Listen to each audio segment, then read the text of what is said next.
What is up, guys? It is Barry Michael Doyle here, and this is the second live stream recap video for the live stream that we did on the 6th of May 2020. We basically made some progress with we set up Firebase. We did that in the first live stream, but now we set up our data so that we can fetch information from Firebase. We haven't actually done anything to send information up, but we did a bunch of things first. So the first thing we did was we made our game, like a little tic-tac-toe game that we did yesterday. We made it have like a win state. Now I can't really show that off right now because we started moving over to Firebase after that. So we're kind of in the middle of things right now, which we need to like resolve tomorrow in tomorrow's live stream. Another thing we did was we set up routing. So I'd kind of like to just show you the code base of what we did there because that's the best way I can really give you a recap here. But that's pretty much the things we did. We got our information to be read from Firebase. That's the last thing we did, actually. The second last thing we did was we set up React Router, which was pretty straightforward. We've done this before. It's not that complicated. We lazy loading in our pages, but we just have a home page where you click on the button and it goes to the room page. And that room has like a hard-coded ID right now, which matches the ID in our Firebase database to fetch stuff. And then before that, the beginning of our stream kind of consisted of us like looking at game logic to say, how exactly do you want to finish the game? Like, is the game done? Who won? Setting up messaging like that. And that helped us kind of formulate how our Firebase data would look. So I'll try and explain it as we look at our code. So let's go check that out quickly. Right, so here we are, we're with our game. Now clicking on stuff doesn't happen anymore because what we've actually done is we've commented out our handle click method here. And our handle clear, just because at the moment we're reading our data from Firebase. We're not actually like doing anything. We changed our data structure a bit, so this looks simpler. Like our board can either be, if we look at it, sheesh, I have to go into my Firebase. This is what the Firebase data looks like. It's an array of either the symbols, which we made our symbols down here. A symbol could be X or O, or it could also be null. Null just meaning that it's like empty. So there's less kind of little visual logic that we have to worry about. We also changed our symbols to be capital X and capital O. Doesn't really matter right now. Another thing that we did in here for our room is we've got a message. So the message kind of says it's this person's turn. Like it'll say play X's turn, play O's turn. It could also say stuff like draw or X wins or O wins. That's what the current messages are. And then, yeah, we moved our player turn in here. The turn number is for checking if we should start basically checking if there's a win. So you only want to start checking if there's a win after 5 turns, because you don't want to make win checks if the turn number isn't 5 or above, because you can only win on turn 5. Like if you do X, then O, then like, well, X, O, X, O, X, then you have like 5 options, and these 3 X's could be like in a row and win. So you can only win from there. Now, yeah, that just prevents us from doing a full game board check like every turn. And also the turn number is to know if there's a draw. So if we reach turn 9, then obviously nobody wins because it's the final turn. So that's pretty much how that works. We put those into some helpers. So we have like a check board function here where we take in the new board, we take in whose turn it was, and we take in the turn number. We obviously do that check now. If the turn number is above 5 or equal to it, then we say if it's X's turn, we check if the board X has won. And if it's not X's turn, we check if O has won. And then we return this message, like this output, and we kind of did our messages in there. And if turn number was 9, we return draw. Otherwise, there's no like checkboard output. This check win here actually comes from a function that we did here, where you just check the symbol and the board, and you just do like, you know, if it's the top row, second row, third row, and this one's set for the first column, second column, last column, and then this is diagonally left to right, like from the top down, and diagonally right to left from the top down. And that's pretty much, you know, our check win logic, and it just returns true or false. So if it's true, then over here it returns X win, and true if we're looking at O, then it returns X. Like it's just kind of helper functions built onto each other. So we export that out of our app.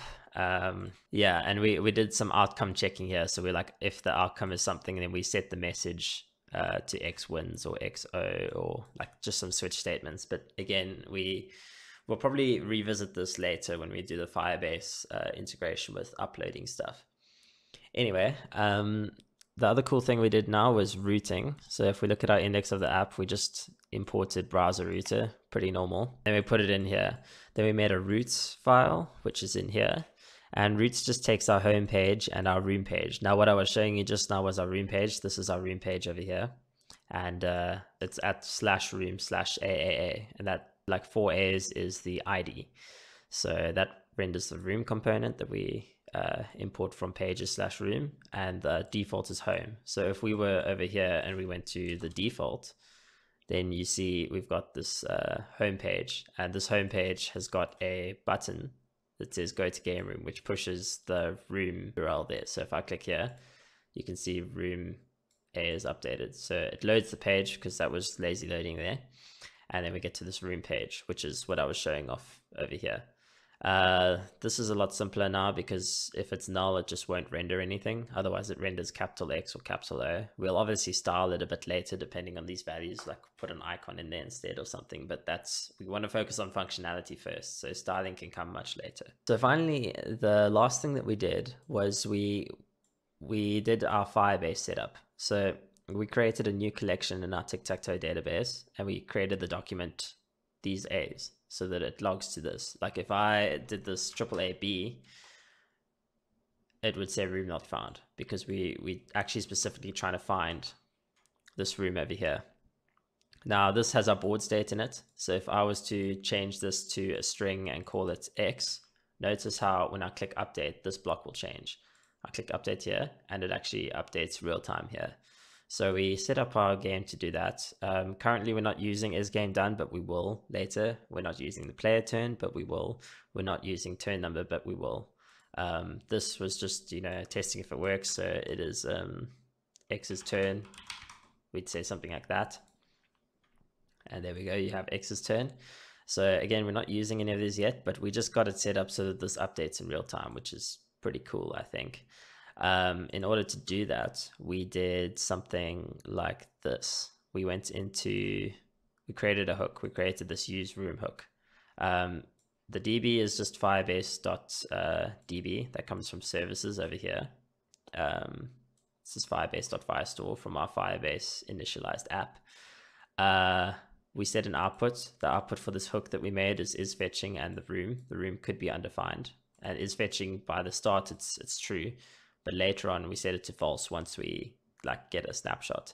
And technically, if we wanted to, which I haven't done before, is we just need to say if it is not is fetching. So if is fetching is, or if is fetching is true, then we want to call this. That prevents us from having to actually run the set method multiple times. So because basically, you're changing it when you say set. But I didn't think that state would actually change, so it should be fine. But that's just theoretically saving some power by adding this little check in here to check if it is fetching before setting it. Anyway, this on snapshot just means that this updates every time. We had to specifically say this doc data as room to say that, this data is actually structured the same as what the room interface we created up here is. And yeah, it's just a subscribe method. So you subscribe and then you unsubscribe when the component unmounts. We've done this in previous live streams. It is a bit weird. I think I should make a video on this topic alone sometime. But this is basically how you can set up real-time Firebase stuff. I actually do want to make a video on this. I'll do it over the weekend maybe. And this use room hook, it just returns is fetching and room. So that gets used in our room page over here at the top. We basically just get is fetching and room, and this use room, it takes in an ID, which we use to say which document to get, which if you remember from Firebase, if I could just find it, this is the ID that we're looking at. So if we go back to our code and we say that set room stuff, we're fetching it at that ID. Now back in room, I know a bunch of stuff here we're not using yet. We're just using board and message to make sure that these get updated. But if we're busy fetching the room, we'll render is fetching. If room is undefined after we're done fetching, then we'll say room is not found like we did. I've shown that already.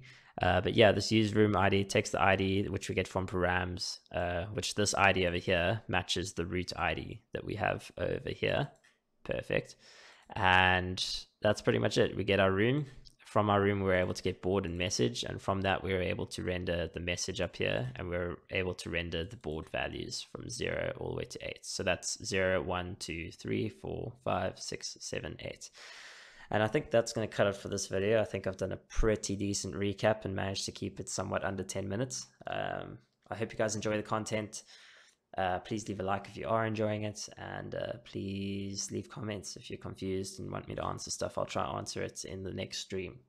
Yeah, our next stream will be tomorrow morning at 9 a.m. again, same time, South African time. So that's the 7th of May. It's Thursday, South African time, 2020. Again, I'll make a recap for that one as well after we do it. Anyways, I'll catch you guys in my future videos. Cheers, guys.